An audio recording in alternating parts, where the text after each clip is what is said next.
Hello everyone, welcome to Qondle Technology. Today in this video, I'm gonna show you how to use ChatGPT to boost your social media reach. Before starting the video, please subscribe to Qondle Technology. So, let's get started. You know that using ChatGPT to boost your social media reach can help you generate creative content, improve engagement, and stay consistent across platforms. A targeted prompts ensures your post resonate with your audience and increase visibility.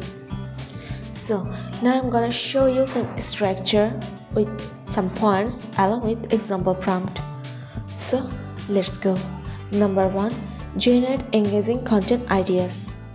By providing specific details, ChatGPT can help you come up with fresh, engaging content ideas that appeal to your target audience. Example prompt: suggest Instagram post ideas for a personal finance blog targeting young adults. Let's check out the answer.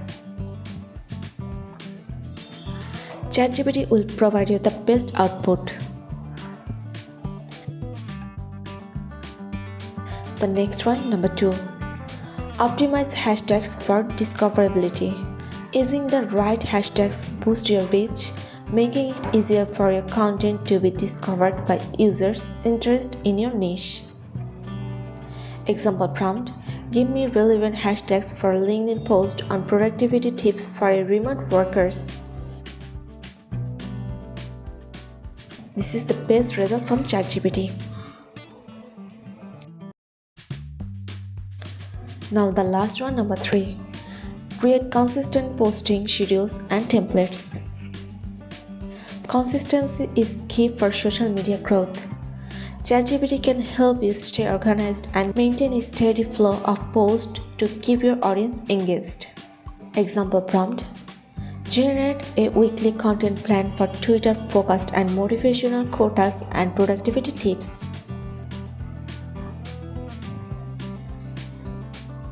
Here is the ChatGPT's best output.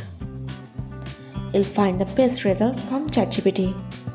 So by using ChatGPT strategically, you can optimize your social media content and grow your online presence. Experiment with different approaches to see what works best for boosting your reach. I hope you like this video. So guys, that's it. You can do this. I think this video is very helpful to you. If it was, then give a thumbs up and hit the subscribe button. And thanks for watching.